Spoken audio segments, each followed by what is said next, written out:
Doctor சம்பவத்தை கேள்விப்படும் பொழுது சமூக வலைத்தளத்தை பார்த்தா எல்லோரும் பொங்கி எழுதுறார்கள். இவர்களுக்கெல்லாம் சாதாரண தண்டனை பத்தாது, அப்ப என்னப்பா செய்யணும்? கடும் தண்டனை வேண்டும். என்ன கடும் தண்டனைன்னு சொல்லு, அதை சொல்ல மாட்டான். இன்னும் சில பேர் இவர்களுக்கெல்லாம் நமது நாட்டில் வழங்கப்படக்கூடிய தண்டனைகள் போதாது, அரபு நாட்டில் வழங்கப்படுவதை போன்ற தண்டனைகள் கொடுக்கப்பட வேண்டும் எப்படின்னு சொல்லுவாங்க. இப்ப விளங்குதா? அவர்கள் கடும் தண்டனை என்று சொல்வது, உச்சபட்ச தண்டனை என்று சொல்வது, அரபு நாட்டு தண்டனை என்று சொல்வது எந்த தண்டனையை? கொலை செய்யறானா அவனுக்கு தண்டனை, அவனுடைய உயிர் வாங்கப்பட வேண்டும். அரபு நாட்டில் வழங்கப்படக்கூடிய குற்றவியல் சட்டம் அப்படித்தான். அவர்கள் தாங்கள் சுயமாக அப்படிப்பட்ட குற்றவியல் சட்டத்தை நடைமுறைப்படுத்தவில்லை. குர்ஆன் அதை சொல்கிறது. இதற்கெல்லாம் சிறந்த தீர்வாக இப்படிப்பட்ட மனிதநேயத்திற்கு எதிரான கொலை குற்றத்தில் ஈடுபடக்கூடியவர்களுக்கு, மனிதர்களை ஈவிரக்கம் பார்க்காமல் கொலை செய்யக்கூடிய படுபாவிகளுக்கு இஸ்லாம் அற்புதமான ஒரு தண்டனையை சொல்லித் தருகிறது. கதபனா அலைஹிம் ஃபீஹா அன்னன் நஃப்ஸ பின் நஃப்ஸ் வல் ஐன பில் ஐன் வல் உதுன பில் உதுன் வஸ்ஸின்ன பிஸ் சின்னி வல் ஜுரூஹ கிஸாஸ். உயிருக்கு உயிர், கண்ணுக்கு கண், பல்லுக்கு பல், காதுக்கு காது, காயங்களுக்கு ஏற்ப காயம். இந்த தண்டனையை தான் நீங்கள் வழங்க வேண்டும். தனிநபர்கள் தங்களுக்கு அதிகாரத்தை எடுத்துக்கொண்டு அவ்வாறு செய்யக்கூடாது. அவனது குற்றத்தை உறுதி செய்து முறையாக விசாரணை நடத்தி அரசாங்கம் அந்த தண்டனையை நிறைவேற்ற வேண்டும் என்று இஸ்லாம் சொல்கிறது. அஸ்ஸலாமு அலைக்கும் வரஹ்மத்துல்லாஹி வபரகாத்துஹு. கண்ணியத்திற்குரிய எல்லாம் உள்ள அல்லாஹ்வின் நல்லடியார்களே, இந்த நிகழ்ச்சியிலே இஸ்லாமிய சட்டமே இறுதி தீர்வு என்கிற தலைப்பு வழங்கப்பட்டிருக்கிறது.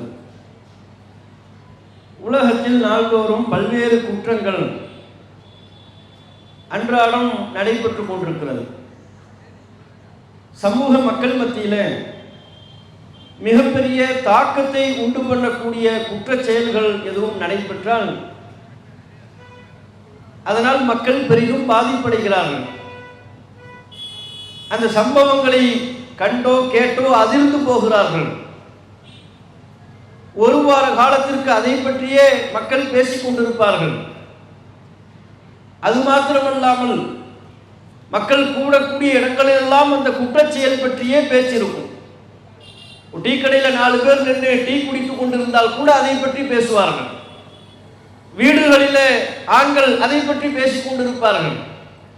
அந்த சம்பவங்களால் பெண்கள் பாதிப்படைகின்ற பொழுது பெண்களும் அந்த சம்பவங்களை கேட்டு அதிர்ந்து போகின்ற பொழுது அவர்களும் அது பற்றி பேசிக் கொள்வார்கள். தொலைக்காட்சிகளில் தொடர்ச்சியாக ஒரு 10 நாட்கள் அதை பற்றி பல்வேறு தரப்பினர் விவாதித்துக் கொண்டிருப்பார்கள்.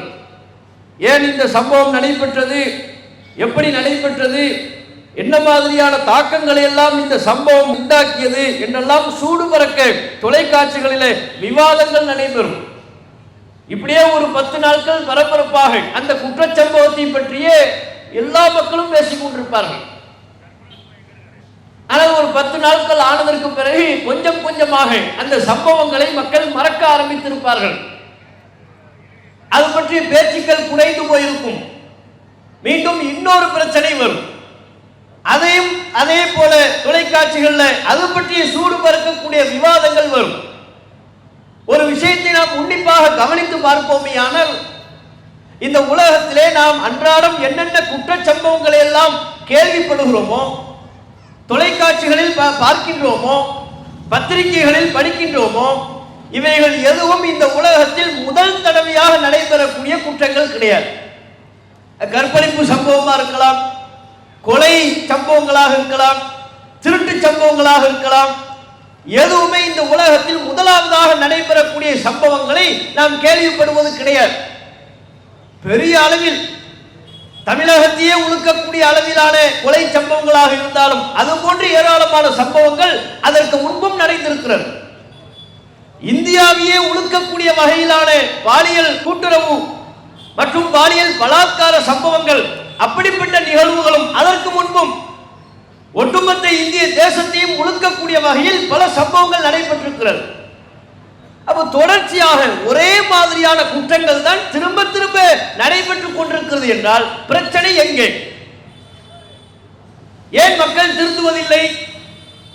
குற்றவாளிகள் தாங்கள் ஈடுபடக்கூடிய குற்றங்களில் இருந்து அவர்கள் திருந்தாமல் மீண்டும் மீண்டும் அத்தகைய குற்றச் செயல்களில் ஈடுபடுவதற்கு என்ன காரணம்? நீங்கள் அப்படிப்பட்ட அண்மை காலத்தில் நடைபெற்ற சில நிகழ்வுகளை நீங்கள் அசை போட்டு பார்க்கலாம். கல்கத்தாவில் சமீபத்தில் நடைபெற்ற நிகழ்வு, ஒரு மருத்துவர் ஆகஸ்ட் 9 கல்கத்தாவில் உள்ள ஆர்ஜிகர் என்கிற ஒரு மருத்துவ கல்லூரி மற்றும் மருத்துவமனை, அங்கே ஆய்வு மாணவிகளும் படித்துக் கொண்டிருக்கிறார்கள். நோயாளிகளுக்கு சிகிச்சை அளிக்கக்கூடிய மருத்துவமனையாகவும் செயல்படுகிறது. அங்கே ஆய்வு மாணவியாக படித்துக் கொண்டிருக்கக்கூடிய ஒரு மருத்துவர், ஒரு பெண் மருத்துவர், ஆகஸ்ட் 9 அந்த மருத்துவ கல்லூரியில் இருக்கக்கூடிய செமினார் வகுப்பு என்று சொல்வார்கள், செமினார் நடைபெறக்கூடிய அறை, அந்த அறையில் பிணமாக கிடக்கிறார். மருத்துவமனையில் மாணவிகளுக்கு வகுப்பு நடைபெறக்கூடிய இடம், அந்த இடத்தில் ஒரு பெண் பிணம். யார் என்று பார்த்தால் மருத்துவ மாணவி, ஆய்வு படிக்கக்கூடிய ஒரு மாணவி, மருத்துவரும் கூட. ரத்தத்தில் உறைந்து போய் கிடக்கிறார். அங்கு உள்ளவர்கள் எல்லாம் அதிர்ச்சியோடு பார்க்கிறார்கள். அந்த மருத்துவரை எடுத்துக்கொண்டு ஆஸ்பத்திரியில் பார்க்கின்ற பொழுது, அவர்களுடைய உடலை உடற்கூறாய்வு செய்கின்ற பொழுது, ஒன்றுக்கும் மேற்பட்ட நபர்களால் அந்த பெண் பாலியல் பலாத்காரத்திற்கு உள்ளாக்கப்பட்டிருக்கிறாள் என்கிற அதிர்ச்சிகரமான செய்தி மக்களுக்கு தெரிவிக்கப்படுகிறது. உடற்கூறாய்வு செய்த மருத்துவர்கள் அதிர்ச்சியில் உறைந்து போயிருக்கிறார்கள்.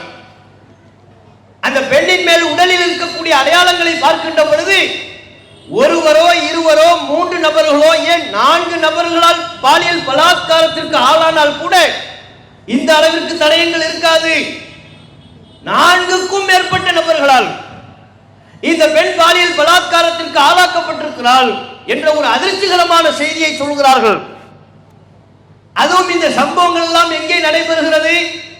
கல்கத்தாவில் உன்னிப்பாக கவனிக்கக்கூடிய ஒரு மருத்துவமனையில். அங்கு மாணவிகளுக்கு வகுப்பு நடைபெறக்கூடிய செமினார் அறையில் வைத்து இந்த கொடூரம், ஒரு பெண் மருத்துவருக்கு நடைபெறக்கூடிய கொடூரம். பிணமாக மிதக்கிறார். இந்த செய்தி ஏனைய மருத்துவ மாணவிகளுக்கெல்லாம் தெரிகின்ற பொழுது, ஏனைய மருத்துவர்களுக்கு தெரிகின்ற பொழுது வீதியில் இறங்கி போராடுகிறார்கள். கல்கத்தாவில் போராட்டம், அருகாமை மாநிலங்களில் போராட்டம், தமிழகத்திலும் கூட பல்வேறு மருத்துவர்கள் ஆங்காங்கே இந்த சம்பவத்திற்கு தங்களுடைய எதிர்ப்பை தெரிவித்தார்கள்.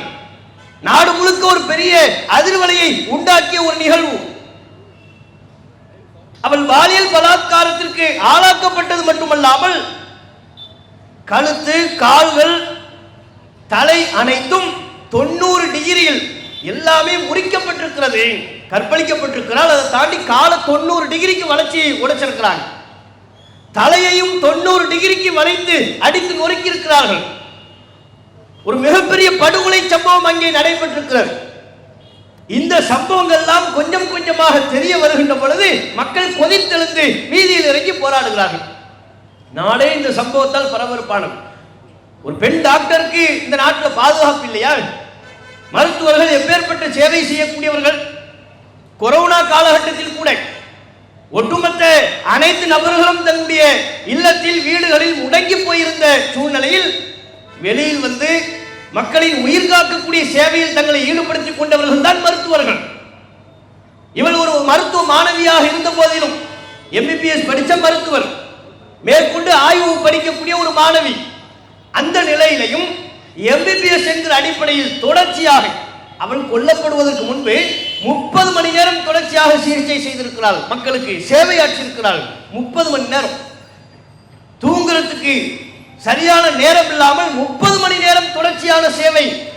அதற்கு பிறகுதான் ஓய்வெடுப்பதற்காக எந்த விதமான ஓய்விடமும் இல்லாத நிலையில் மருத்துவமனையில் உள்ள செமினார் அந்த அறையிலேயே ஓய்வெடுக்க சென்ற நிலையில் தான் இந்த சம்பவம் நடைபெற்றிருக்கிறது. CCTVல பார்க்கிறாங்க. அந்த நேரத்தில் அங்கே உள்ளே சென்றது யார் என்று பார்த்து குற்றவாளியை பிடிக்கிறார்கள். இவர்தான் குற்றவாளி என்று அடையாளப்படுத்துகிறார்கள். ஜெயிலுக்குள்ள தூக்கி போட்டாங்க. இப்ப அவர் ஜெயிலுக்குள்ள இருக்கிறார் வைங்க. இந்த கல்கத்தா டாக்டருக்கு நேர்ந்த கதி, அவர்களுக்கு நேர்ந்த இந்த கொடூரம் இந்த நாட்டில் முதல் முறையாக நடைபெறக்கூடிய சம்பவமா? இந்த தேசத்தையே உலுக்கிய கற்பழிப்பு சம்பவங்கள், இன்னும் கற்பழித்து படுகொலை செய்யக்கூடிய நிகழ்வுகள் அவ்வப்போது இந்தியாவில் தொடர்ச்சியாக நடைபெற்றுக் கொண்டுதான் இருக்கிறது. இதற்கு முன்பு டெல்லியில நிர்பயா என்கிற ஒரு பெண்மணி, அந்த பெண்மணியினுடைய இயற்பெயர் நிர்பயா கிடையாது. பொதுவாக இது போன்ற சம்பவத்தில் அடிபடக்கூடிய இத்தகைய சம்பவத்தில் தொடர்புடைய பெண்களின் இயற்பெயர்களை சொல்ல மாட்டாங்க, புனைப்பெயர் தான் சொல்வாங்க. அப்ப நிர்பயா வழக்கு இந்தியாவில் உள்ள அனைத்து மக்களும் நன்கறிவார்கள். டெல்லியில நள்ளிரவு நேரத்தில் ஓடும் பேருந்தில் 4-5 நபர்களால் சேர்ந்து அந்த பெண் பாலியல் பலாத்காரத்திற்கு ஆளாக்கப்பட்டாள். அந்த பெண் தன்னுடைய ஆண் நண்பரோடு தான் பயணித்தார். ஆனால் அந்த ஆண் நண்பனை அடித்து பாதியிலேயே வெளியில் தூக்கி வீசிவிட்டார்கள். இந்த பெண்ணை பாலியல் பலாத்காரத்திற்கு ஆளாக்கி அதற்கு பிறகு தலையில் பலத்த காயத்தை ஏற்படுத்தி ஓடும் பேருந்திலிருந்து தூக்கி வீசினார்கள். இது பல வருடங்களுக்கு முன்பு இந்திய தலைநகரம் டெல்லியில் நடைபெற்ற நிகழ்வு. அதற்கு பிறகு அந்த பெண்மணியும் உயிரிழந்தாள். சிறிது நாள் மருத்துவமனையில் இருந்தால், உயிருக்காக துடித்துக் கொண்டிருந்தால், பிறகு இறந்து விட்டாள். இங்கேயும் கற்பழிப்பு மற்றும் படுகொலை என்கிற சம்பவம் தான் நடைபெறுகிறது. இந்த சம்பவம் வெளிவந்ததற்கு பிறகு இந்தியா முழுக்க போராடினார்கள்.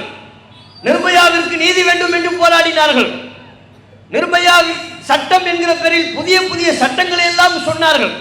ஆனா என்ன ஆட்சி, என்ன நடந்துச்சு? அதற்கு பிறகு பெண்கள் கற்பழிக்கப்படுவது குறைந்ததா? பாலியல் ரீதியான சம்பவங்கள் தடுத்து நிறுத்தப்பட்டதா? அத்தகைய குற்றவாளிகள், இது போன்ற சம்பவங்களில் ஈடுபடக்கூடிய குற்றவாளிகளுக்கு கைவிலங்கு போடப்பட்டதா? இல்லை. தொடர்ச்சியாக அத்தகைய சம்பவங்கள் நடந்து கொண்டுதான் இருக்கிறது. 2018 காஷ்மீர் பள்ளத்தாக்கில் உள்ள கத்துவா என்கிற ஒரு பகுதி, சிறுமி ஆசிஃபா, அந்த பெயரை நாம் மறந்திருக்க மாட்டோம். 9 வயது சிறுமி, குழந்தை முகமே மாறவில்லை. ஆனால் அந்த சிறுமிக்கு நேர்ந்த கதி ஒட்டுமொத்த இந்தியாவை மிகப்பெரிய அளவில் அதிர்ச்சியை உள்ளாக்கியது. மாலை நேரமாகிவிட்டால் பள்ளி முடிந்து தம்முடைய வீட்டிற்கு வந்து விடுவாள் அந்த சிறுமி. ஆனால் அன்றைய தினம் வரவில்லை. பெற்றோர் பரிதவிக்கிறார்கள், எங்கே போனால் என்று தெரியவில்லை. இரவு ஆகிவிட்டது. சொந்த பந்தங்கள் எல்லாம் கேட்டு பார்க்காங்க, வரல. போலீஸ் ஸ்டேஷன்ல போய் கம்ப்ளைண்ட் பண்றாங்க. 2 நாட்கள் 3 நாட்கள் கழித்து அங்கே கத்துவா பகுதியில் உள்ள ஒரு கோயில், அந்த கோயிலின் கருவறையில் கைகள் கட்டப்பட்டு கால்கள் கட்டப்பட்ட நிலையில், வாயில் துணியை வைத்து அமுக்கப்பட்ட நிலையில் சடலமாக சிறுமி ஆசிஃபா கண்டெடுக்கப்பட்டாள். 9 வயது நிரம்பாத ஒரு சிறுமி. அவளது உடலை உடற்கூறாய்வு செய்கின்ற பொழுது 5 பேருக்கும் மேல் அந்த சிறுமியை பாலியல் பலாத்காரத்திற்கு உள்ளாக்கி இருக்கிறார்கள் என்பது தெரிய வந்தது. அந்த குற்றவாளிகள், அவர்களின் நிலை என்ன? இன்றைக்கும் இந்த பூமியில் வாழ்ந்து கொண்டுதான் இருக்கிறார்கள். அவர்களில் பலர் வெளியே வந்தார்கள். இதைவிட கொடுமை, காஷ்மீர் பள்ளத்தாக்கை சுற்றிலும் உள்ள சங் பரிவார் RSS கும்பல்களை சார்ந்தவர்கள் சிறுமி ஆசிஃபாவின் படுகொலைக்கு காரணமான, அவளது பாலியல் பலாத்காரத்திற்கு காரணமான குற்றவாளிகளை விடுவிக்க வேண்டும் என்று போராடினார்கள். அவங்கள அப்பாவிகள், அவங்களை விடுவிக்கணும் என்று போராடினார்கள். எப்பேற்பட்ட கொடுமை!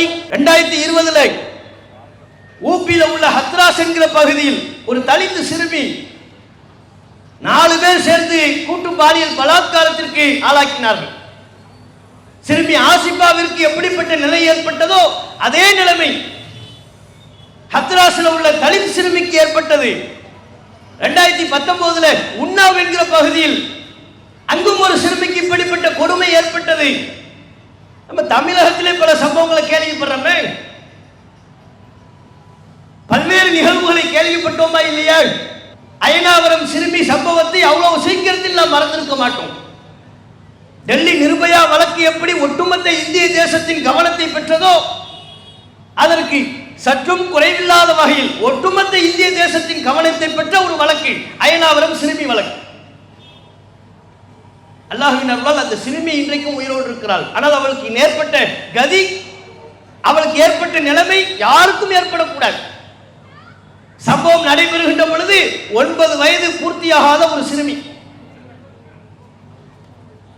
வாய் பேச முடியாது, காது கேட்காது. பள்ளி முடிந்து விட்டு வீட்டிற்கு செல்லக்கூடிய வழியில் லிப்டில் அந்த சிறுமி போகிறாள். தம்முடைய இல்லத்திற்கு பல பேர் இருக்கக்கூடிய அடுக்குமாடி குடியிருப்பு, நடுத்தர வர்க்கத்தை சார்ந்த குடும்பம் தான். சில பேர் சேர்த்து கொண்டு அந்த சிறுமியை கார் பார்க்கிங்கில் வைத்து பாலியல் பலாத்காரத்திற்கு உள்ளாக்கினார்கள். என்ன நடைபெறுகிறது என்றே அந்த சிறுமிக்கு தெரியவில்லை. இப்படி ஒரு நாள் அல்ல, 2 நாள் அல்ல, பல மாதங்கள் மறைமுகமான இடத்திற்கு அந்த சிறுமியை அழைத்து சென்று பல பேர் சேர்ந்து கூட்டு பாலியல் பலாத்காரத்தில் ஈடுபட்டார்கள். இது நமது சென்னை அயனாவரத்தில் நடைபெற்ற நிகழ்வு. ஒரு கட்டத்திற்கு மேல் அந்த சிறுமி வழி தாங்க முடியாமல் துடித்து போய் தம்முடைய அக்காவிடம் சொல்ல, அந்த அக்கா புரிந்து கொண்டு காவல் நிலையத்தில் போய் புகார் கொடுத்தார்கள். அந்த புகாரை எடுக்கின்ற பொழுது, வழக்கை எடுக்கின்ற பொழுது இது ஒரு சாதாரண வழக்கு என்று தான் எடுத்தார்கள். அதற்கு பிறகுதான் மிகப்பெரிய அந்த பெண் தனக்கு நேர்ந்த கொடுமைகளை எல்லாம் சொல்ல சொல்ல மிகப்பெரிய அளவில் அதிர்ச்சிகளை ஏற்படுத்தியது. அப்ப இதில் நாம் கவனிக்க வேண்டிய அம்சம் என்ன? ஒரே மாதிரியான குற்றங்கள் மீண்டும் மீண்டும் தொடர்ச்சியாக நடைபெற்றுக் கொண்டே இருக்கிறது என்று சொன்னால் நம்முடைய நாட்டின் சட்ட அமைப்புகளில் குற்றவாளிகளுக்கு அச்சத்தை ஏற்படுத்தக்கூடிய வகையிலான தண்டனை இல்லை. அதுதான் நம்ம நிதர்சனமா புரிந்து கொள்ள வேண்டிய ஒன்று. அப்ப நடைபெற்ற குற்றங்களே மீண்டும் மீண்டும் நடைபெறுகிறது. ஒரு குற்றத்தில் ஈடுபட்டவர்கள் மீண்டும் அந்த குற்றத்தில் ஈடுபடுவதற்குரிய துணிவு அவர்களுக்கு கிடைக்கிறது என்று சொன்னால் நம்முடைய நாட்டில் அவர்களுக்கு வழங்கப்படக்கூடிய தண்டனையில் ஏதோ ஒரு பிரச்சனை இருக்கிறது என்று பொருள். தண்டனை சரியா இல்லை, வலுவா இல்லை, அவர்களை திருத்தும் வகையில் இல்லை, குற்றவாளிகளுக்கு அச்சத்தை ஏற்படுத்தும் வகையில் இல்லை, பலவீனமான தண்டனை அமைப்பு முறையாக இருக்கிறது. அதனாலதான் நாட்டில் குற்றச்சம்பவங்கள் அதிகரித்துக் கொண்டே இருக்கிறது. இப்ப இத்தனை சம்பவங்கள் நடைபெற்றது. இப்ப கல்கத்தா டாக்டர் நம்மை விட்டும் பிரிந்து சென்று விட்டார். இந்த காம கொடூரர்கள் நிகழ்த்திய கொடுமையின் காரணத்தினால். இதற்கு பிறகு நம்முடைய நாட்டில் இப்படி ஒரு சம்பவம் நடைபெறாது என்பதற்கு உத்தரவாதம் உண்டா? கிடையாது. இனியும் அது போன்ற கொடூரர்கள் நம்முடைய நாட்டில் உள்ள பலவீனமான சட்ட அமைப்பின் காரணத்தினால் அப்படிப்பட்ட குற்றத்தை மீண்டும் மீண்டும் செய்வார்கள். ஏன் நம்முடைய நாட்டில் அதிகபட்சமாக அவர்களுக்கு என்ன தண்டனை வழங்கப்படுகிறது? குற்றவாளிகளுக்கு ஒரு பெண்ணை கற்பழித்தாலோ அல்லது கொலை செய்து விட்டாலோ நம்முடைய நாட்டின் நீதிமன்ற விசாரணை அமைப்புகள் உடனடியாக விசாரித்து தண்டனை கொடுக்கக்கூடிய வகையில் இல்லை. அப்படியே அவர்களுக்கு தண்டனை வழங்கினால் கூட அதிகபட்சமாக ஆயுள் வரையிலையும் சிறையில் இருக்க வேண்டும் என்று தண்டனை வழங்குவார்கள். சிறைச்சாலை தண்டனை, ஆயுள் முழுக்க சிறைச்சாலையில் ஜெயிலில் போய் கிடையாது. அதுக்குள்ள சட்ட அமைப்பு பலவீனமா இருந்துச்சுன்னு வைங்க, சட்டத்தில் உள்ள ஓட்டைகளை பயன்படுத்தி கொண்டு அவன் ஜாமீனில் வெளிவரவும் வாய்ப்பு இருக்கிறது. யாரு? நம்முடைய சகோதரியை கற்பழித்தவன், நம்முடைய சகோதரியை கொன்றவன், ஈவுயிருக்கு இல்லாதவன், ஒரு மிருகத்தை போல் நடந்து கொண்டவன், சட்டம் ஒரு இருட்டலை என்கிற வார்த்தையை பயன்படுத்திக் கொண்டு சட்டத்தில் உள்ள ஓட்டைகளின் மூலம் ஜாமீனில் வெளிவருவதற்கும் வாய்ப்பு இருக்கு. அப்படித்தான் நம்ம நாட்டின் சட்ட அமைப்பு இருக்கு. ஜாமீனில் வெளிவராத விட்டால் அதிகபட்சம் ஆயுள் வரையிலையும் சிறை தண்டனை, ஜெயிலு. சிறைச்சாலை ஒரு மனுஷனை திருத்துமா? திருத்தும் என்று ஆதி காலத்தில் உள்ள முன்னோர்கள் நம்பினார்கள். கொலையில் ஈடுபடக்கூடிய கொலைகாரர்கள், பெண்களை கற்பழிப்பில் ஈடுபடக்கூடியவர்கள், இப்படிப்பட்ட குற்றவாளிகள் எல்லாம் ஜெயிலில் தள்ளிட்டார்.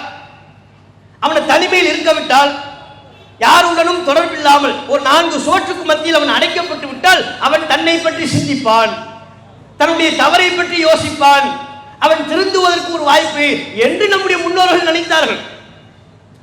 அதனால்தான் இந்த சிறைச்சாலை தண்டனையே வந்தது. ஆனால் எதார்த்தம் அப்படியா இருக்கு? உள்ளுக்குள்ள போய் எவனாவது சிந்திக்கிறானா?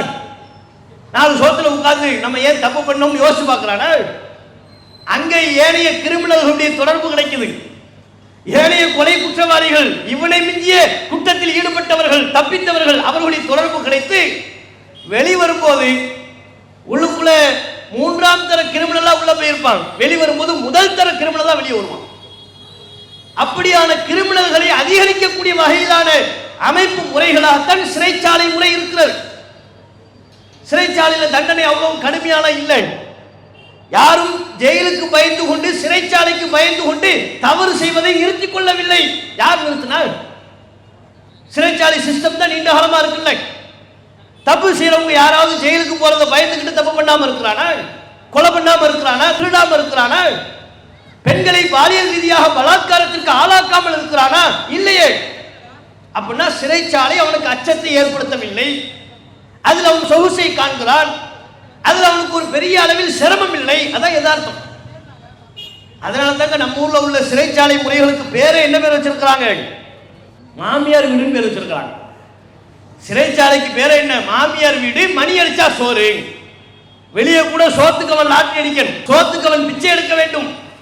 அப்படிப்பட்டவர்களாக இருந்தால் கூட சிறைச்சாலை சென்று விட்டால் மணி அடிச்சா சாப்பாடு. அண்மையில் கூட சட்டத்துறை அமைச்சர் அகுமதி தொலைக்காட்சி செய்தியாளர்களுக்கு பேட்டி கொடுக்கிறார். சிறைச்சாலை நாங்கள் நவீனப்படுத்தி விட்டோம், அதை சித்திரவதை கூடம் என்கிற நிலையிலிருந்து மாற்றி அவர்களை திருந்துவதற்குண்டான ஒரு களமாக நாங்கள் ஆக்கிவிட்டோம் அப்படின்னு பெருமையா பேசுறார். அதுல என்ன பெருமை இருக்கு?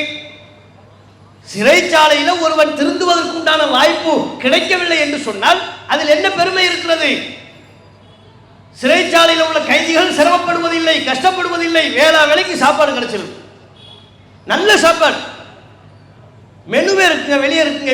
இப்போ நீங்க கூகுளில் பண்ணி பார்த்தா கூட என்னென்ன மெனுன்னு சொல்லி பார்க்கலாம். புழல் சிறையில், திருவள்ளூர்ல இருக்கிற புழல் சிறையில் என்னென்ன சாப்பாடு கொடுக்குறாங்க லிஸ்ட் வேணுமா, கூகுளில் பண்ணி நீங்க பார்க்கலாம். ஏனைய ஜெயில்களில் சிறைகளில் என்ன சாப்பாடு கொடுக்குறாங்க பார்க்கலாம். காலையில பொங்கல், நீங்க கூட சாப்பிட்டுக்க மாட்டீங்க. நம்ம கூட என்ன அந்த இட்லி தோசை தான், அதை விட்டா உப்புமா, இப்படியாகத்தான் நமக்கு போகும். ஆனா சிறையில் இருக்கக்கூடிய கொலை குற்றவாளிகளுக்கு காலையில பொங்கல், இன்னும் வகையான டிஃபனு, மதியம் சாம்பார், பருப்பு, ரசம், மோர். நீங்க சாப்பிடுறீங்களா? அப்படி மருமகனுக்கு கூட அப்படி கவனிப்பாங்களான்னு தெரியல. கல்யாணமான புதுசுல வேண்டுமானால் 4 வகையான உணவுகளை வைப்பார்கள். அதுக்கப்புறம் 1 வருஷம் கழிச்சு போனார்னா நிலைமை என்ன? ரசம் மட்டும் இருக்கும், சாம்பார் இருக்காது, சாம்பார் இருக்கும், ரசம் இருக்காது, ஒன்று இருந்தா ஒன்று இருக்காது. இதெல்லாம் நிலைமை யதார்த்தம், அனைவருடைய யதார்த்தமாக இருக்கிறது. ஆனால் சிறைச்சாலையில் உள்ள கொலை குற்றவாளிகளுக்கு வெறுமனை சாதம் என்று சொன்னால் சாதம், சாம்பார், ரசம், மோர். இது போக அவன் கையில காசு இருந்துச்சுன்னு வைங்க, சிறைச்சாலையிலேயே உணவகங்கள் இருக்கிறது. காலையில பொங்கல் கொடுக்குறாங்க, களியெல்லாம் இப்ப எங்கேயுமே கொடுக்கறது இல்லை. நம்ம களி கொடுப்பாங்க, சாப்பிட முடியாது அப்படிலாம் இல்லை. களியெல்லாம் இப்ப கொடுக்கறது இல்லை ஜெயில, ரொம்ப ரேர். எல்லாம் இல்லை, பொங்கல் சாதம் தான் கொடுக்குறாங்க. அது பிடிக்கலையா, கையில காசு இருக்கா, ஒரு 200 ரூபா கொடுத்தா போதும், எனக்கு ஒரு மசாலா தோசை வேணும்னா அங்கேயே கிடைக்கும். பாருங்க, வெளியில ஹோட்டல்ல நம்ம ஆர்டர் பண்ணி கிடைக்கக்கூடிய உணவுகள்லாம் ஜெயில விசாரணை கைதிகளுக்கும் பல்வேறு விதமான கொலை குற்றம் சாட்டப்பட்டு உள்ளே செல்லக்கூடிய கைதிகளுக்கும் கிடைக்கிறது. எனக்கு பூரி மசாலா தான் வேணும், காசு கொடுத்தா போதும் வந்துடும். அதிகாரப்பூர்வமா, இல்லீகலா இல்லை, அதிகாரப்பூர்வமாகவே கிடைக்கிறது. அப்ப வேளா வேலைக்கு சாப்பாடு கிடைக்கிறது, வேளா வேலைக்கு தூக்கம் கிடைக்கிறது.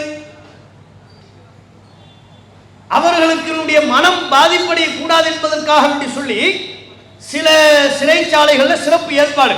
எந்த மாதிரியான சிறப்பு ஏற்பாடு?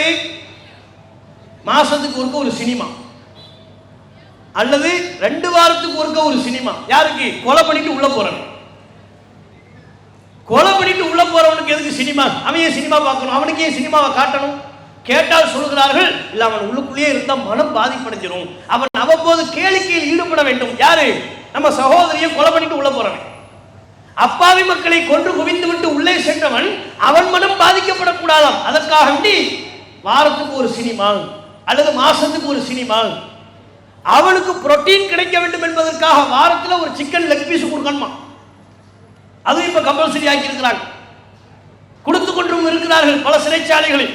ஏன்? புரோட்டீன் இல்லாம அப்படியே நொந்து போயிடுறான், உடம்புல ஆற்றல் இல்லாமல் அவன் சோர்வடைந்து விடுகிறான். அப்படிப்பட்ட உடல் சோர்வும் அவர்களுக்கு ஏற்பட்டு விடக்கூடாது. அதற்காக வாரத்தில் ஒரு நாள் சிக்கனு, முட்டை எல்லாம் கிடைக்குதுங்க. எந்த குறையும் கிடையாது சாப்பாடுல, தூக்கத்துக்கு எந்த குறையும் இல்லை. அதுபோக அங்கேயே வேலை வாய்ப்புகள். இவன் வெளியில ஒரு பெண்ணை கற்பழித்து விட்டு உள்ளே செல்வான், வேலை வேலைக்கு சாப்பாடு கிடைச்சிருமா? அங்கே வேலை வாய்ப்பா? திடீர்னு யாராவது தலைவர்களுடைய பிறந்த நாள் வரும், அவனுக்கு தண்டனை என்று சொல்லும் பொழுது 20 வருடம் சிறை தண்டனை என்று சொல்லியிருப்பார்கள், ஆயுள் முழுக்க சிறை என்று சொல்லியிருப்பார்கள், 10 வருஷம் சிறை தண்டனை என்று சொல்லியிருப்பார்கள். ஆனால் தலைவர்களின் பிறந்த நாளை முன்னிட்டு முன்கூட்டியே விடுதலை செய்யப்படுவதற்குரிய வாய்ப்பும் அவர்களுக்கு இருக்கிறது. நம்ம நாட்டில், குறிப்பா தமிழகத்தில்.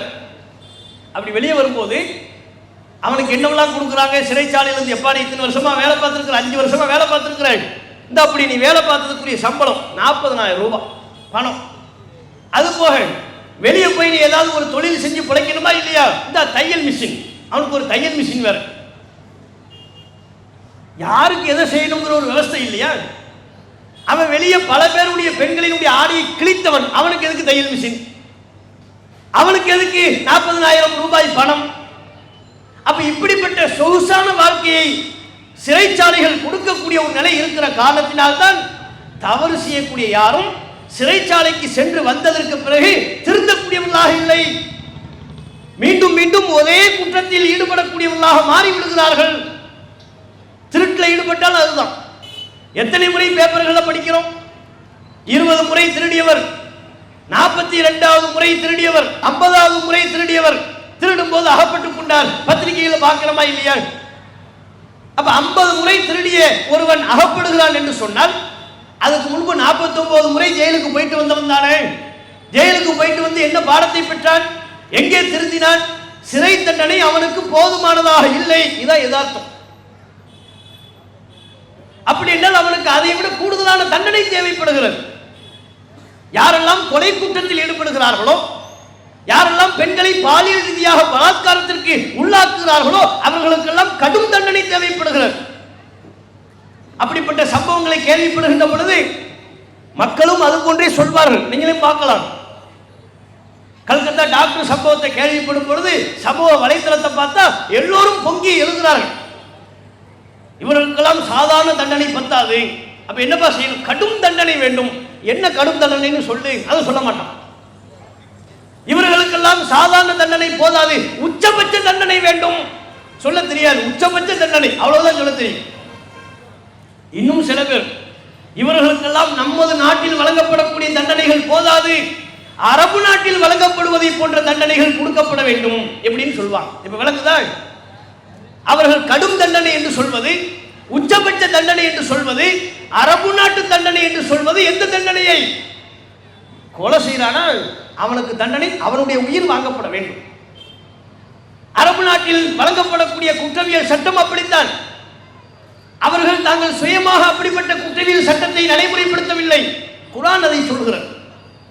இதற்கெல்லாம் சிறந்த தீர்வாக இப்படிப்பட்ட மனிதநேயத்திற்கு எதிரான கொலை குற்றத்தில் ஈடுபடக்கூடியவர்களுக்கு, மனிதர்களை ஈவிரக்கம் பார்க்காமல் கொலை செய்யக்கூடிய படுபாவிகளுக்கு இஸ்லாம் அற்புதமான ஒரு தண்டனையை சொல்லித் தருகிறது. எவன் ஒருவன் பிற மனிதர்களை கொலை செய்கிறானோ அவனுக்குரிய தண்டனை அரசாங்கம் அவனை கொலை செய்துவிட வேண்டும். உயிருக்கு உயிர் தான், கண்ணுக்கு கண்ணு, பல்லுக்கு பல். தனிநபர்கள் தங்களுக்கு அதிகாரத்தை எடுத்துக்கொண்டு அவ்வாறு செய்யக்கூடாது. அவனது குற்றத்தை உறுதி செய்து முறையாக விசாரணை நடத்தி அரசாங்கம் அந்த தண்டனையை நிறைவேற்ற வேண்டும் என்று இஸ்லாம் சொல்கிறது.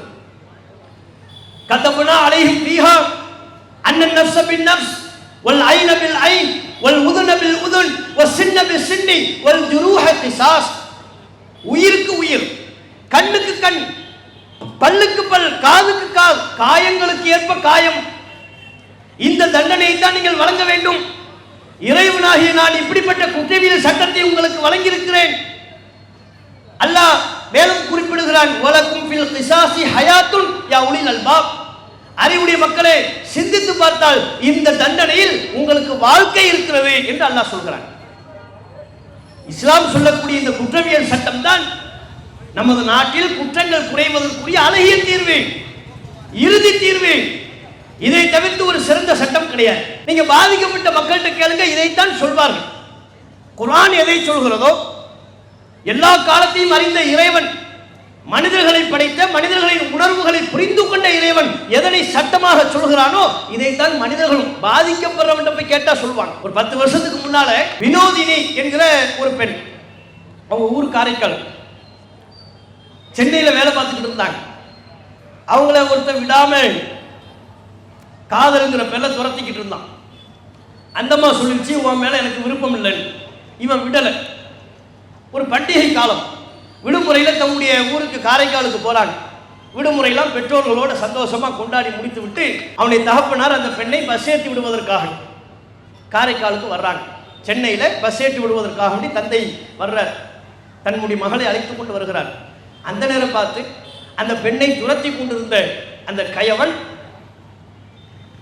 வினோதினியின் முகத்தின் மீது ஆசிட்டை ஊற்றி விட்டான். அதிக அளவு முகத்தில் ஆசிட் பட்டு விட்டது. அங்கே துடித்து போய்விட்டாள். அவள் தந்தைக்கு கூட சிறிது காயம் ஏற்பட்டு விட்டது. தந்தையும் பரிதவித்து போனார். உடனடியாக சென்னையில் உள்ள மருத்துவமனையில் தான் சேர்த்தாங்க. 1 மாதத்திற்கும் மேலாக சுமார் 2 மாத காலம் மருத்துவமனையில் உயிருக்கு போராடி கொண்டிருந்தார். பேச்சு வருகிறது, ஆனால் முகமெல்லாம் நின்று போய்விட்டது. உயிருக்கு போராடி கொண்டிருக்கிறது. உடம்பில் உள்ள ஒவ்வொரு சத்துக்களும் ஒவ்வொரு உறுப்புகளும் பழுதடைந்து கொண்டே செல்கிறது. எல்லாம் இந்த ஆசிட் வீச்சினுடைய பாதிப்பு. தந்தை தன்னுடைய மகள் ஒவ்வொரு நாளும் உயிருக்காக போராடி கொண்டிருப்பதை, துடிதுடித்துக் கொண்டிருப்பதை பார்த்து வேதனைப்படுகிறார். எப்படியேனும் தன்னுடைய மகள் வெளிவந்து விட வேண்டும் என்றெல்லாம் ஆசைப்படுகிறார்கள். ஆனால் ஒரு கட்டத்தில் அந்த பெண்ணினுடைய உடம்பில் உள்ள அத்தனை ஆற்றல்களும் இழைந்து அவள் மரணித்து விடுகிறாள். அவள் மரணிப்பதற்கு முன்பு 2 மாசம் மருத்துவமனையில் இருந்தாள். தன்னுடைய மரண வாக்குமூலத்தில் காவல்துறை அதிகாரிகளுக்கு முன்பாக அவள் சமர்ப்பித்த வாக்குமூலம் என்ன தெரியுமா? குர்ஆன் சொல்லக்கூடிய இந்த கருத்தை தான் அந்த வினோதினி சொன்னாள். என் முகத்தில் எவன் ஆசிட்டை வீசினானோ அவனுக்கு நீங்கள் உடனடியாக மரணத்தை கொடுத்து விடாதீர்கள், தூக்கு தண்டனை வழங்கி விடாதீர்கள். என் முகத்தில் அவன் ஆசிட்டை வீசி இதனால் நான் என்ன பாதிப்பை அடைந்தேனோ இதே வேதனை அவனுக்கும் தெரிய வேண்டும். அவனது முகத்தில் அரசாங்கம் ஆசிட்டை வீசுங்கள் என்று சொன்னாள் வினோதி. தன்னுடைய மகள் இறப்பிற்கு பிறகு, இதனுடைய மரண வாக்குமூலத்தில் இருக்கிறது, இறப்பிற்கு பிறகு தந்தை அழுதார், பத்திரிகையாளர்களுக்கு முன்னால் அழுதார், கதறினார். அவரிடத்தில் உங்களுடைய கருத்து என்ன என்று கேட்கின்ற பொழுது வினோதினியின் தந்தையும் சொன்னார், என் மகளுக்கு இப்படிப்பட்ட கொடுமையை எவன் செய்தானோ அவன் முகத்தில் ஆசிட்டு ஊற்ற வேண்டும் என்று சொன்னார். குர்ஆன் சொன்னது வருதா? கண்ணுக்கு கண், பல்லுக்கு பல், காயங்களை ஏற்படுத்தினால் அதற்கு தக்க காயம். ஆசிட்டை ஊத்துறானா அவன் மூஞ்சில் ஆசிட்டை ஊத்த அரசாங்கம் ஊத்த வேண்டும். தனிநபர்கள் அதிகாரத்தை கையில் எடுக்க கூடாது. அவன் அப்படிப்பட்ட குற்றச்செயலில் ஈடுபட்டு விட்டான் என்பது உறுதியானால் விசாரித்து உறுதி செய்ததற்கு பிறகு மக்கள் முன்னிலையில் அரசாங்கம் அப்படிப்பட்ட தண்டனையை வழங்கும் பொழுது மக்களுக்கு அச்சம் ஏற்படும், பயம் ஏற்படும். ஆனா நம்ம நாட்டில் சிஸ்டம் எப்படி இருக்கிறது? அப்படிப்பட்ட சட்டங்களை கொடுக்கிறார்களா? வினோதினியின் வழக்கில் எவன் சிறைக்கு சென்றானோ அவன் சொகுசாத்தான் இருக்கிறான். ஜாமீனில் வெளிவந்திருக்கலாம், 10 வருஷம் ஆயிடுச்சு, என்ன நடந்துச்சு தெரியல, ஜாமீனில் கூட வெளிவந்திருக்கலாம். ஆனால் வினோதினிக்கு ஏற்பட்ட கொடுமையை நினைத்து பாருங்கள், அவனுடைய தந்தையின் எண்ணத்தை நீங்கள் நினைத்து பாருங்கள். அதற்கு பிறகு சில காலத்திலேயே தன்னுடைய மகள் இறப்பு தாங்க முடியாம வினோதினியின் தாயும் தற்கொலை செய்து கொண்டார். பாருங்க, தனக்கு இருந்த ஒரே ஆதரவு, தன்னுடைய மகளை இழந்து விட்டார், ஒரே ஆதரவு மனைவி, மகள் இழந்த துக்கம் தாங்க முடியாமல் தற்கொலை தீர்வல்ல, ஆனால் அந்த பெண், அந்த தாய் தற்கொலை செய்து விட்டாள். இப்ப அந்த ஆண் மட்டும் நடுவில் இருக்கிறான், தெருவில் இருக்கிறான், எந்த ஆதரவும் இல்லாமல் இருக்கிறான். அவனிடத்துல போய் கேட்டா அவன் எந்த தண்டனையை சொல்வான்?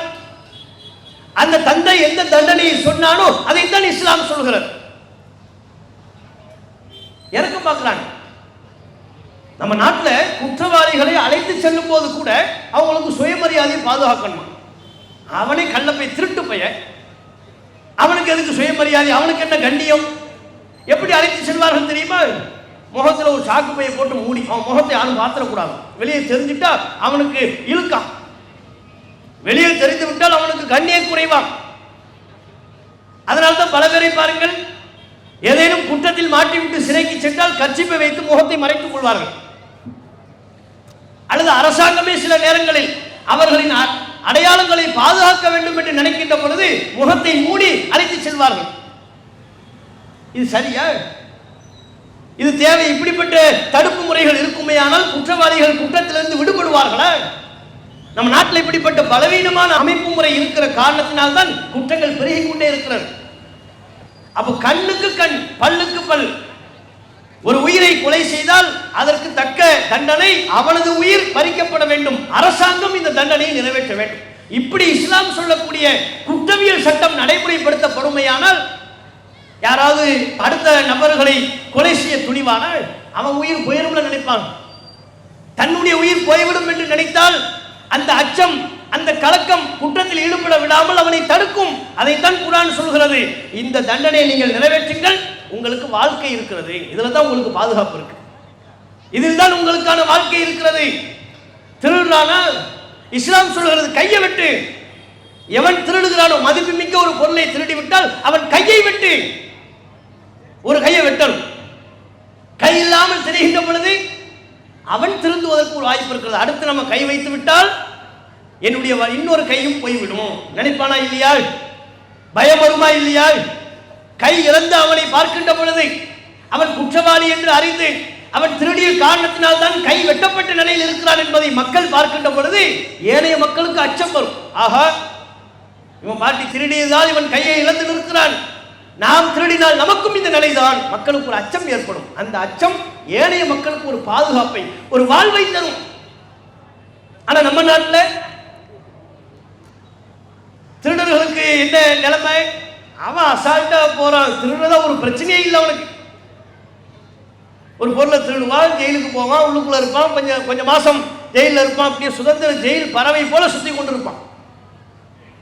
அவ்வப்போது ஜெயிலுக்கு செல்பவர்களாம் இருக்கிறார்கள். நமக்கு அதெல்லாம் ஒரு விஷயம் இல்லைங்க. மாசத்துக்கு ஒருக்க போயிட்டு வருவோம்ல, போர் அடிச்சா உள்ள போயிடுறது அப்படிங்கிறாங்க. போர் அடிச்சா ஜெயிலுக்கு போய் வருவார்களாம், சிறைச்சாலைக்கு சென்று வருவார்களாம். அப்ப இந்த திருட்டை ஒழிக்க என்ன செய்தார்கள்? அரசாங்கம் என்ன செஞ்சுச்சு? திருட்டை ஒழிக்க முடிந்ததா? தற்போதுள்ள சட்டத்தின் மூலம் திருட்டை ஒழிக்க முடிந்ததா? திருடர்கள் ஜாக்கிரதை அப்படின்னு பஸ் ஸ்டாண்ட்ல எல்லாம் போட்டோ வச்சிருப்பாங்க. அதை வச்சு எந்த திருடம் பார்த்தான்? அதை வைத்துக் கொண்டு யாரும் திருட்டிலிருந்து திருத்தினார்கள்? பஸ் ஸ்டாண்ட்ல அந்த போட்டோவை பார்த்தோம் வைங்க, யாராவது அது அப்ப என்ன செய்யறது? நம்ம போய் அதை போட்டோ எடுத்து வச்சு பார்த்துக்கிட்டு இருக்கோம்னா ஒரு 20 போட்டோ இருக்கும் பஸ் ஸ்டாண்ட்ல. அது பத்தாதுன்னு ஜெயிலில் வேற என்ன செஞ்சிருப்பாங்க, போலீஸ் ஸ்டேஷன்ல வேற திருடர்களுடைய பெரிய ப்ரொஃபைல் ஒன்று வச்சிருப்பாங்க. அங்கேயும் போகும். நான் பயணம் பண்ண இருக்கிறேன், கையில் ஒரு 2 லட்ச ரூபா பணம் இருக்கு, பாதுகாப்பாக நான் கொண்டு போகணும், திருடர்கள் யார் யாரெல்லாம் இருக்கிறாங்களோ எல்லாருடைய போட்டோவையும் தாங்க, என் பக்கத்தில் அவன் இருக்கானா நான் பார்த்துக்கிறேன், இப்படியா போக இயலும்? அந்த போட்டோவை பார்த்தாலும் அதே தோட்டத்திலே வந்து உட்கார்ந்துருப்பாங்க. போட்டோவில் பார்த்துட்டோம் யார் திருடன் என்று போட்டோவில் தெரிகிறது. பக்கத்தில் உட்கார்ந்துருந்தா அவன் அந்த போட்டோவில் உள்ளவன் தான் உட்கார்ந்து இருக்கிறான்னு தெரியுமா நமக்கு? சும்மாவே நம்ம போட்டோ நல்லா இருக்காது. இதில் அரசாங்கம் எடுக்கக்கூடிய போட்டோவை சொல்லவே வேண்டாம். ஆதார் கார்டு எடுத்து பார்த்தாலே தெரியும் நம்ம லட்சணம் என்னன்னு. எவ்வளவு அழகா இருக்கிறோம் நம்ம நினைச்சாலும் சரி, அந்த அழகா இருக்கிறோங்கிற கர்வத்தில் இருக்கிறவங்களுக்குலாம் ஒரே அந்த கர்வத்தை உடைக்கணும்னா ஒன்னே ஒண்ணுதான், உன் ஆதார் போட்டோவை பாரு, போ, கர்வம் உடைஞ்சிடும். ஆஹா என்ன இப்படி இருக்கிறோம், நம்ம நல்லா தானே இருந்தோம். அப்ப இந்த லட்சணத்தில் போட்டோ எடுத்து ஸ்டேஷன்ல வச்சிருக்கிறாங்க, பஸ் ஸ்டாண்ட்ல வைத்துக் கொண்டிருக்கிறார்கள். இந்த போட்டோவை நாம பார்ப்போமே ஆனால் திருடன் பக்கத்தில் உட்கார்ந்து இருக்கிறான் என்று நம்ம அறிந்து கொள்ள முடியுமா? அதன் மூலம் நம்முடைய பொருளாதாரத்தை பாதுகாத்துக் கொள்ள முடியுமா? ஒருபோதும் முடியாது. அப்ப சிறந்த தண்டனை எது? இஸ்லாம் சொல்லக்கூடியது, திருடனாக இருக்கக்கூடிய ஆணா இருந்தாலும் சரி பெண்ணா இருந்தாலும் சரி அவனுடைய கரங்களை வெட்டுங்கள். அது மக்களுக்கு அச்சத்தை ஏற்படுத்தும். நபிகள் நாயகம் ஸல்லல்லாஹு அலைஹி வஸல்லம் அவர்களின் காலத்தில் இப்படிப்பட்ட எல்லா குற்ற செயல்களும் இருந்தது. கொலை இருந்தது, பெண்களை பாலியல் ரீதியாக பலாத்காரத்திற்கு உள்ளாக்கிய சம்பவங்களும் அவ்வப்போது நடைபெற்றது, திருட்டு இருந்தது. அனைத்து குற்றத்தையும் அல்லாஹ்வின் தூதர் ஒழித்து காட்டினார்கள் இந்த அற்புதமான இறை சட்டங்களை நிறைவேற்றுவதின் வாயிலாக. அதுபோல்தான் இன்றைக்கு நம்முடைய நாட்டில் நடைபெறக்கூடிய அதிகமான குற்றங்கள், இந்த கொலையா இருந்தாலும் சரி, கற்பழிப்பு சம்பவங்களாக இருந்தாலும் சரி, இதற்கெல்லாம் அடிப்படையாக இருப்பதே மது. இந்த மதுவினால் ஏற்படக்கூடிய விபத்தை அண்மையில் தான் நம்ம பார்க்கணும். கள்ளக்குறிச்சியில கள்ளச்சாராயம் குடித்து முதலாவது ஒரு 4 பேர் இறந்து போனாங்க. கள்ளச்சாராயம் உங்களுக்கு தெரியல, தெரிஞ்சு குடிச்சாங்களா தெரியாம குடிச்சாங்களான்னு தெரியல. 4 பேர் ஃபர்ஸ்ட் மௌத்து. அந்த 4 பேர் மரணத்திற்கு பங்கெடுக்க வந்தார்கள் பல பேர். அது ஒரு சின்ன கிராமம் தான், கருணாபுரம், கள்ளக்குறிச்சி பஸ் ஸ்டாண்டு பக்கத்தில் இருக்கிற ஒரு கிராமம். அந்த ஊருக்கு நாங்கள் அருகாமையில் கூட சென்றிருந்தோம். அங்கே ஒரு மிகப்பெரிய பேரணியை, மதுவிற்கு எதிரான விழிப்புணர்வு பேரணியை நம்முடைய ஜமாத்தின் சார்பாக நடத்தினோம். அப்போது அந்த பகுதிகளுக்கெல்லாம் சென்றோம். ஒரு சின்ன கிராமம், மொத்தமே ஒரு 200 குடியிருப்புகள் தான் இருக்கிறது. முதல் 4 பேர் தாங்க மௌத்து. அந்த 4 பேர் மௌத்தை விசாரிப்பதற்காக, அவர்களின் இறுதிச் சடங்கில் பங்கேற்பதற்காக பல பேர் சென்றார்கள். சென்ற இடத்துல ஆங்காங்கே உட்கார்ந்து கொண்டு பாக்கெட்ல அதே கள்ளச்சாராயத்தை அருந்துகிறார்கள். ஒரு துக்கம் என்று அவர்கள் நினைத்துக் கொண்டு பாக்கெட்ல இருந்து சாராயத்தை அருந்துகிறார்கள். அந்த இறப்பில் வந்து பங்கெடுத்ததற்கு பிறகுதான் அடுத்தடுத்து பல மரணங்கள். அங்கு வந்து அவர்கள் அருந்திய கள்ளச்சாராயத்திற்கு பிறகுதான் பல மரணங்கள். மொத்தமா 63 பேர் இறந்து போனார்கள். தமிழ்நாட்டில் ஒரு குறிப்பிட்ட ஒரு நிகழ்வை ஒட்டி குறிப்பிட்ட நாட்களில் அதிகமான உயிரிழப்பு ஏற்பட்டது என்று சொன்னால் இந்த கள்ளக்குறிச்சி சம்பவம் தான். 63 மரணம்.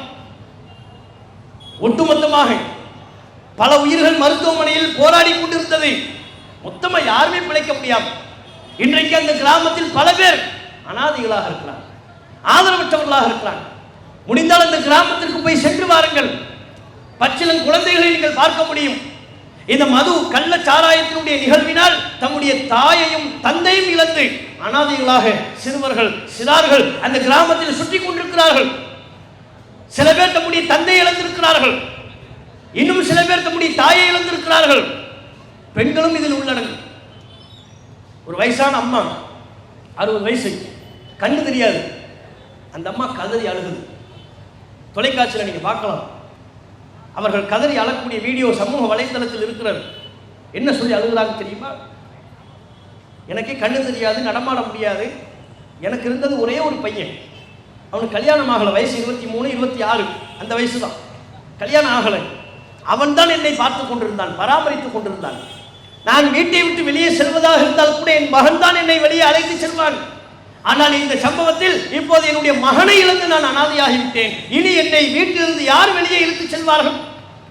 ஒரு கட்டத்தில் துக்கம் தாழாமல் அந்த தாய் சொல்கிறாள், 63 வயது 60 வயதை தாண்டி அந்த பாட்டி சொல்கிறாள், என் மகன் சென்றதற்கு பதிலாக கடவுள் என்னை எடுத்திருக்க வேண்டாமா என்று சொல்கிறார். அப்படி சொல்லக்கூடாது, தவறான வார்த்தை. இருந்த போதிலும் அவர்கள் அவ்வாறு சொல்கிறார்கள். காரணம் என்ன? துக்கம் தாழ முடியாமல் பேசக்கூடிய பேச்சுக்கள். 63 உயிர் பலியாக இருக்கிறது என்று சொன்னால் 63 குடும்பம் அனாதையா நிற்குதுன்னு அர்த்தம். மொத்தமே 200 வீடு தான், 200 குடியிருப்புகள் தான் அங்கே இருக்கு. அந்த 63 மரணங்கள் நடந்த முதல் 4 மரணம் முதல்ல, அதுக்கப்புறம் படிப்படியாக அடுத்தடுத்து ஒவ்வொரு மரணம், ஆஸ்பத்திரியிலிருந்து பாடி வந்துகிட்டே இருக்கு. குறிப்பிட்ட ஒரு நாளில் மட்டும் 21 சடலங்கள் எரிக்கப்படுகிறதுங்க. ஒரு நாளில் 21 சடலம். அந்த அந்த எரிப்பு நடைபெற்ற பகுதிக்கு செல்வதற்கே மக்கள் அச்சப்பட்டார்கள். அப்படின்னா எப்பேற்பட்ட ஒரு அச்சம் அந்த மக்களுக்கு ஏற்பட்டிருக்கும், எப்பேற்பட்ட துயரத்தில் அந்த மக்கள் சிக்கிக் கொண்டிருந்தார்கள்.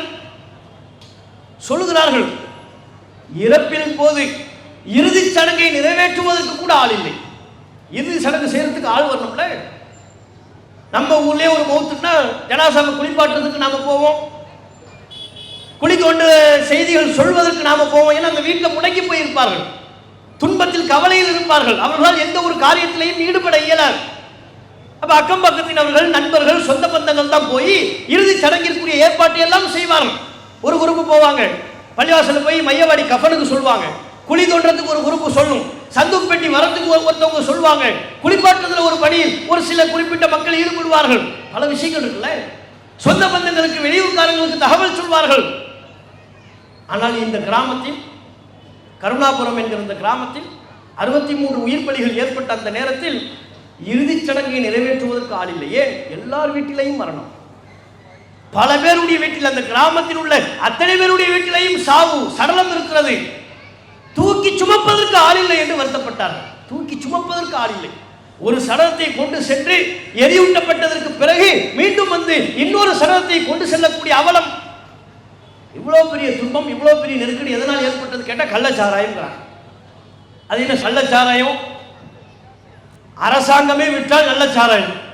அரசாங்க அனுமதி இல்லாமல் இவர்கள் கூடுதலான சில பொருட்களை கலந்து விட்டால் கள்ளச்சாராயம் என்கிறார்கள். எப்படி பார்த்தாலும் மனிதர்களுடைய உயிர் பறிபோவதற்கு இந்த சாராயம், மது ஒரு காரணமாக இருக்கிறதா இல்லையா? நாட்டில் நடைபெறக்கூடிய விபத்துகள், நாட்டில் நடைபெறக்கூடிய கற்பழிப்பு சம்பவங்கள், நாட்டில் நடைபெறக்கூடிய கொலைகள், இவைகள் அனைத்திற்கும் அடிப்படை காரணமாக இருப்பது மது. காரணம், மதுவை அருந்துகின்ற பொழுது ஒரு மனிதன் தன்னுடைய அறிவை இழந்து விடுகிறான். தாய்க்கும் தாரத்திற்கும் வித்தியாசம் தெரிவதில்லை. எந்த ஒரு சம்பவத்தை குறித்தும் அவன் சிந்திப்பதில்லை. அறிவை இழந்து விட்டதற்கு பிறகு அவனுக்கு ஒரு துணிச்சல் கிடைத்து விடுகிறது, தைரியம் கிடைத்து விடுகிறது. ஆகவே நினைத்த குற்றத்தில் ஈடுபடுகிறான். கொலையா பிரச்சனை இல்லை.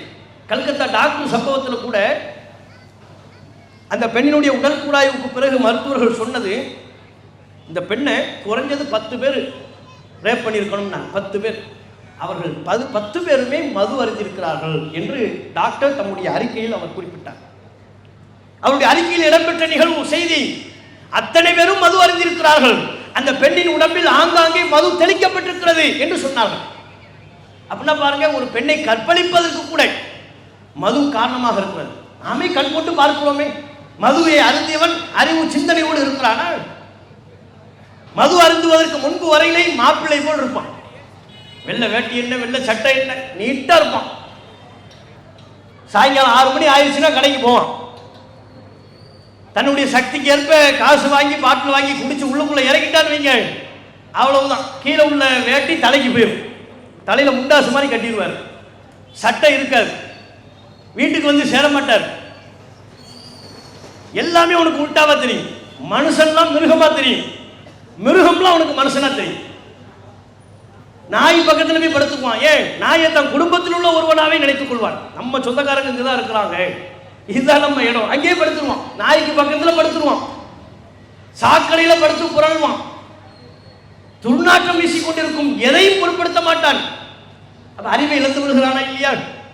ஒரு நல்ல சுயாதீனமாக இருக்கின்ற பொழுது அவன் அணிந்திருக்கிற வெள்ளை ஆடையில் சாக்கடை எடுத்து ஊற்றினால் பொருந்திக் கொள்வானா, ஏற்றுக்கொள்வானா? நல்ல தூய்மையான ஆடை அணிந்திருக்கின்ற பொழுது அடுத்தவர் எச்சில் துப்பினால் அவர் முகத்திலோ அவர் ஆடையிலோ எச்சில் துப்பினால் ஏற்றுக்கொள்வாரா? ஏற்றுக்கொள்ள மாட்டார். ஆனால் மது அருந்தியதற்கு பிறகு சாக்கடையில் போய் படுக்கிறான், நாய்க்கு பக்கத்தில் படுக்கிறான், நாயை கட்டி பிடிச்சு படுக்கிறான், பல பேர் நாய்க்கு முத்தமும் கொடுக்கிறான் மது குடிச்சதற்கு பிறகு. இந்த அளவிற்கு அறிவை இழக்கக்கூடியவர்களாக ஆகிவிட்டால் அவன் ஏன் கொலை செய்ய மாட்டான்? அவன் ஏன் பெண்ணை பாலியல் ரீதியான வல்லுறவுக்கு ஆளாக்க மாட்டான்? எந்த குற்றத்தையும் செய்வான். அப்ப இந்த மது எல்லா குற்றங்களுக்கும் தாயாக இருக்கிறது. கள்ளக்குறிச்சியில் ஏற்பட்ட அத்தனை உயிர் பலிகளுக்கும் அடிப்படை காரணம் மது. அவர்கள் மது குடித்து பழகி போய்விட்டார்கள். கிராம மக்கள், உடல் உழைப்பு செய்யக்கூடியவர்கள் மது அருந்தி பழக்கப்படுகிறார்கள். மது வாங்குவதற்கு கையில காசு இல்லை. ஒரு பாட்டில் வாங்குறதா இருந்தால் 100 ரூபா அப்படின்னா கள்ளச்சாராயம் பாக்கெட்ல 10 ரூபாய் கிடைக்குது. அப்ப 10 ரூபா கொடுத்து கள்ளச்சாராயத்தை அருந்துகிறார்கள். இந்த கள்ளச்சாராயத்தின் பக்கம் செல்வதற்கு காரணமே மதுதான். அரசு விற்பனை செய்யக்கூடிய மது. அரசாங்கம் தானே தமிழ்நாட்டில் நடத்துது. மதுபான கடைகளை முன்னின்று நடத்துகிறது. அதன் மூலம் வருவாய் பார்க்கிறது. அப்ப இந்த உயிர் பலிகள், இதை ஒட்டிய குற்றச்சம்பவங்கள் நாட்டில் குறைய வேண்டும் என்று சொன்னால் அடிப்படையாக பூரண மது விலக்கு வேண்டும். ஒவ்வொரு குற்றச்செயல் நடக்கும் பொழுது அந்த சம்பவத்திற்கு காரணமானவர்கள் தண்டிக்கப்பட வேண்டும். அது தனி. பொத்தாம் பொதுவான செய்ய வேண்டிய விஷயம் என்ன? பூரண மது விலக்கு. அது நம்முடைய நாட்டில் அமுல்படுத்தப்பட்டு விட்டால் பல குற்றங்களை குறைத்து விடலாம். அங்கங்க நடக்கிற சண்டை சச்சரவு, நம்ம காவல்துறையை சார்ந்தவர்கள் அதிகமாக அவங்க எனர்ஜி எதில் தெரியுமா வேஸ்ட் ஆகுது? இந்த குடிகார பையில போய் சமாளிக்கிறது தான். ஹோட்டலுக்கு போவான், குடிச்சிட்டு போவான், போய் சாப்பிடுவான், காசு கொடுக்க மாட்டான்.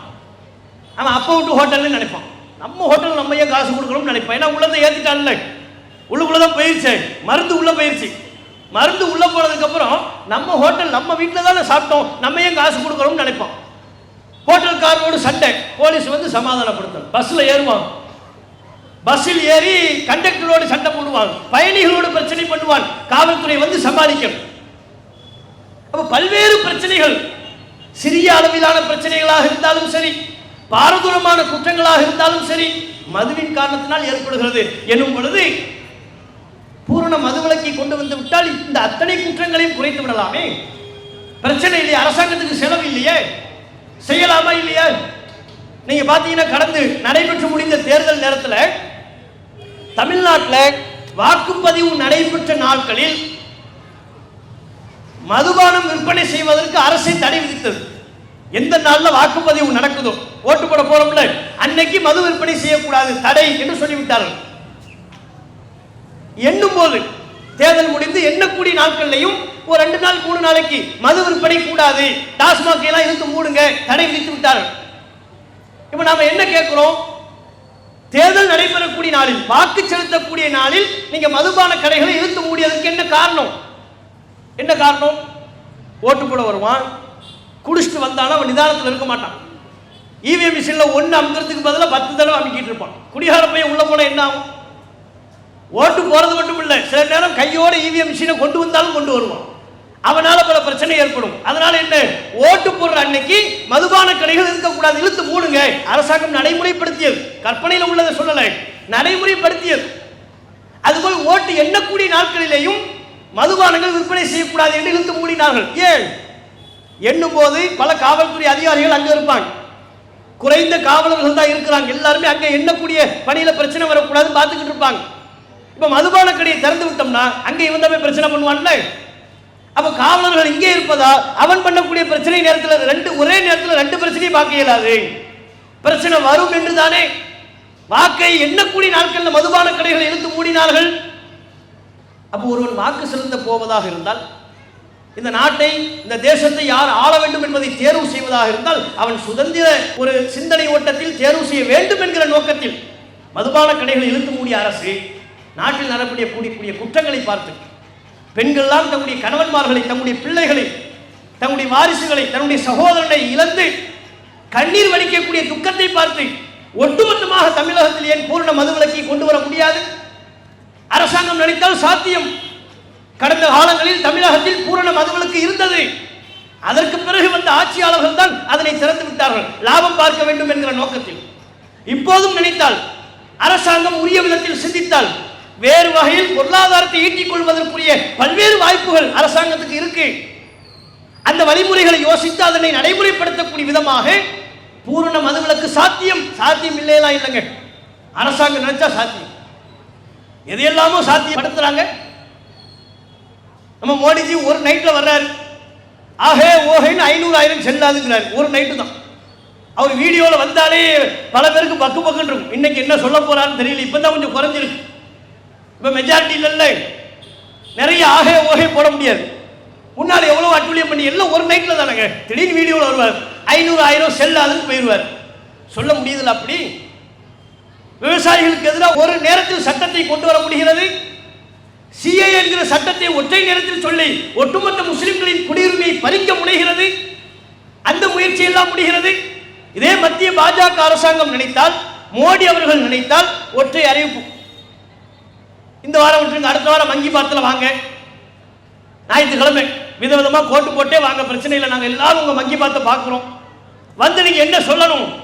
இந்தியா முழுக்க ஹே மது தடை செய்யப்பட்டு விட்டது ஹே, ஹிந்தியில சொல்லுங்க. நீங்க சந்தோஷப்படுவோம்ல? நாங்க திடீர்னு அறிவிப்பு செய்ய பிரச்சனை இல்லை எங்களுக்கு. முன்கூட்டியே அறிவிப்பு செய்யாம திடீர்னு உங்க மங்கி பாத்துல சொல்லுங்க, சந்தோஷப்படுவோம். அரசாங்கம் நினைத்தால் செய்யலாம், செய்ய மாட்டார். மத்திய பாஜக அரசு விட்டுங்க, தமிழ்நாடு அரசு செய்ய வேண்டியதானே. தமிழ்நாட்டில் பார்த்தா எல்லா கட்சியும் பூரண மதுவிலக்கு வேண்டும் அறிக்கை கொடுக்குறாங்க. எல்லா கட்சியும், கட்சி வேறுபாடு இல்லாம அனைத்து கட்சியும் பூரண மதுவிலக்கு வேண்டும் என்று அறிக்கை கொடுக்குறாங்க. அப்ப நம்ம என்ன கேட்கிறோம்? அப்ப யார் தான் இந்த மதுவை வியாபாரம் பண்ணியே தீரும் நினைக்கிறார்? எல்லா கட்சியும் அதற்கு எதிராக நீங்கள் தீர்மானம் ஏற்றுகிறீர்கள். திமுகவா இருந்தாலும், அதிமுகவா இருந்தாலும், பாமகவா இருந்தாலும், பாஜகவா இருந்தாலும் பூரண மதுவிலக்கு வேண்டும் என்று தீர்மானம் ஏற்றுகிறார்கள். அதிகார மட்டத்திற்கு வந்ததற்கு பிறகு அதை செயல்படுத்த வேண்டிய இடத்தில் இருப்பவர்கள் செயல்படுத்தாமல் தாமதிக்கிறார்கள். இதுவெல்லாம் மிகப்பெரிய கொடுமை. இஸ்லாம் இதற்கும் தீர்வை சொல்கிறது. மது வேண்டாம். நபிகள் நாயகம் சொன்னார்கள், குல்லு முஸ்கிரின் ஹராம், போதை தரக்கூடிய ஒவ்வொன்றும் ஹராம், அது வேண்டாம் என்றார். அரேபிய மக்கள் மத்தியிலே மது சர்வசாதாரணமாக இருந்தது. அல்லாஹ்வின் தூதர் படிப்படியாக பூரண மதுவிலக்கை சாத்தியப்படுத்தினார்கள். மதுவிலிருந்து மக்களை மீட்டெடுத்தார்கள். போதையற்ற ஒரு சமூகத்தை நபிகள் நாயகம் உருவாக்கினார்கள். அதுதான் திருக்குர்ஆன் இந்த சமூகத்திற்கும் முன்வைக்கிறது. நாம் அற்புதமான ஒரு வாழ்க்கையை வாழ வேண்டும் என்றால், பிரச்சனையற்ற ஒரு வாழ்க்கையை வாழ வேண்டும் என்றால், நிம்மதியான வாழ்வை வாழ வேண்டும் என்று சொன்னால் அதற்கு இறுதி தீர்வு திருக்குர்ஆனில் தான் இருக்கிறது. முகமது நபி ஸல்லல்லாஹு அலைஹி வஸல்லம் அவர்களின் வாழ்க்கையில் இருக்கிறது. ஆகவே இஸ்லாம் சொல்லக்கூடிய இந்த தீர்வுகளை நாம் ஏற்றுக்கொள்வோமேயானால், பல பேர் இந்த தீர்வு நல்லா இருக்குன்னு நினைக்கிறார்கள். குர்ஆன் சொல்லுதுங்கிறதுனால தான் வெறுக்கிறார்கள். குர்ஆன் சொல்லுது, இஸ்லாம்ல சொல்லுது, மத ரீதியாக பார்க்கிறார்கள்.